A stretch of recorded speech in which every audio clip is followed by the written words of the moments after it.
Après la Seconde Guerre mondiale, la France connaît une grosse pénurie de logements en raison des destructions. 5% des logements sont surpeuplés et 10% de la population vit dans des habitats totalement insalubres.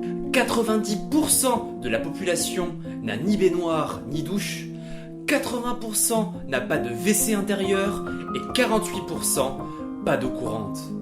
Pour pallier à cette situation, l'État va soutenir la construction à travers la planification et les aides à la pierre.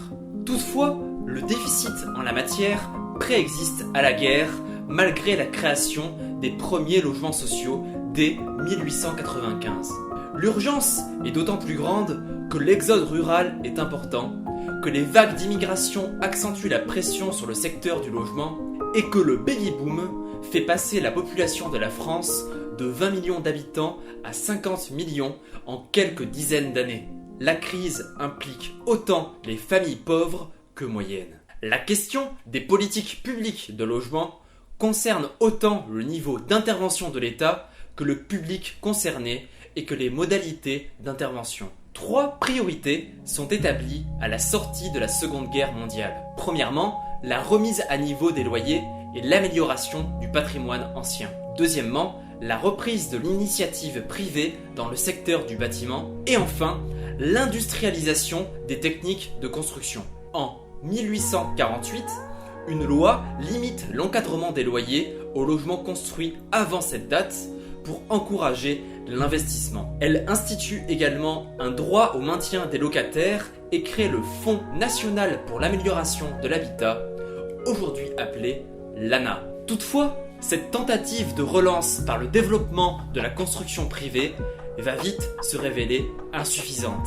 Dans les années 1950, plusieurs lois visent à favoriser l'accession à la propriété, impulsées en particulier par le plan courant en 1953, qui prévoit la construction de 240 000 logements par an pendant 5 ans. Il impose également le versement de 1% de la masse salariale des entreprises de plus de 10 salariés pour accélérer les constructions, le fameux 1% logement.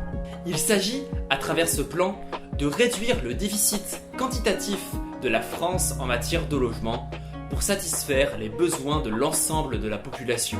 Pour ce faire, la production doit être rapide et importante, tout en créant des logements de bonne qualité.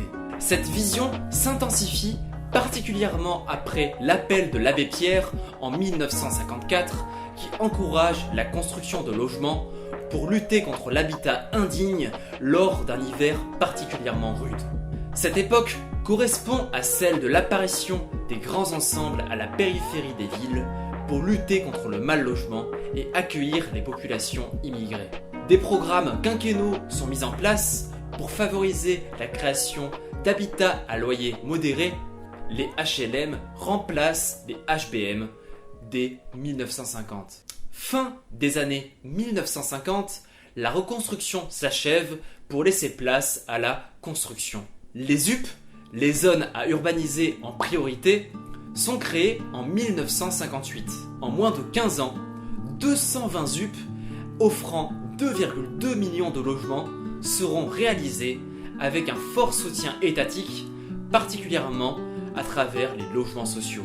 Cette construction de masse est prévue essentiellement pour 4 types de populations. Les ruraux qui arrivent en ville à la recherche de travail, les habitants de centres-villes anciens en cours de réhabilitation, permettant de diminuer le parc social de fait, les rapatriés d'Algérie, 1 million de personnes à loger à partir de 1962, et enfin, les populations immigrées qui seront les dernières à rentrer dans le parc HLM de ces grands ensembles dans les années 1970 lorsque la population française commencera à en sortir.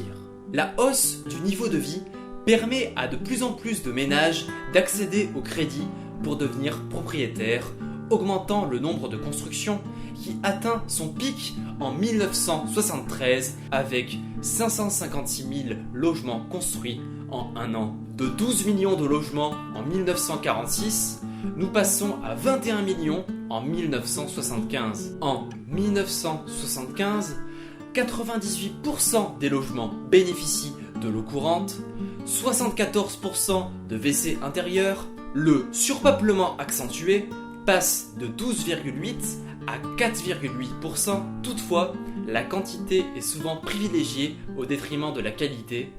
Les nouveaux bâtiments se dégradent vite. Cette période des 30 Glorieuses est surtout marquée par l'omnipotence de l'État. C'est la première puissance financière, le premier employeur et le premier constructeur.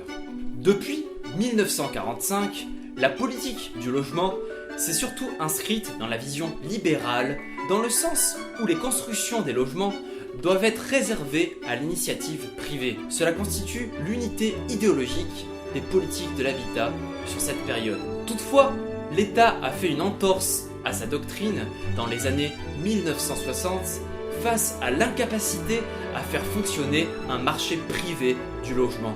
Un soutien est alors mis en place en faveur d'un développement de la filière de la construction, particulièrement envers les entreprises du bâtiment. À ce moment-là, le but de l'État est de constituer l'offre permettant de consolider le marché du logement balbutiant au travers l'organisation de la structure de production, la définition de normes techniques et la refonte des politiques foncières. Dans un second temps, l'État a voulu structurer la demande en la solvabilisant. Ouverture de guichets de banques spécialisés, création de l'épargne logement, réforme du marché hypothécaire, un phénomène facilité par l'augmentation progressive des revenus des ménages. Durant les 30 Glorieuses, la politique du logement a été subordonnée à celle de la reproduction des forces du travail, à la répartition des ressources pour le développement économique et à l'allocation optimale des ressources axée sur la croissance. Ceci a eu pour effet de mettre au second plan ce qui pourrait être une réelle politique du logement. Les difficultés pour se loger à bas coût et dans de bonnes conditions ont été résolues pour régler d'autres problèmes que ceux de l'habitat sans penser réellement la place du logement dans la société. Au milieu des années 1970, plusieurs rapports font le constat d'une trop grande dépense de l'État en matière de logement. Nous passons d'une logique de quantité à une logique plus accentuée sur la qualité urbaine, prônant l'amélioration du tissu ancien. Nous assistons au passage d'une réflexion autour de la production à une politique d'accompagnement de la consommation du logement et du marché du logement. Merci à tous d'avoir suivi cette vidéo. J'espère qu'elle vous a plu et que vous avez appris des choses. N'hésitez pas à vous abonner pour ne pas manquer de prochains contenus. Vous pouvez également partager la vidéo, mettre des pouces bleus, mettre des commentaires. Cela participera à sa mise en avant. Je vous retrouve la semaine prochaine pour la suite de cette mini-série sur l'histoire du logement. A très bientôt. Ciao!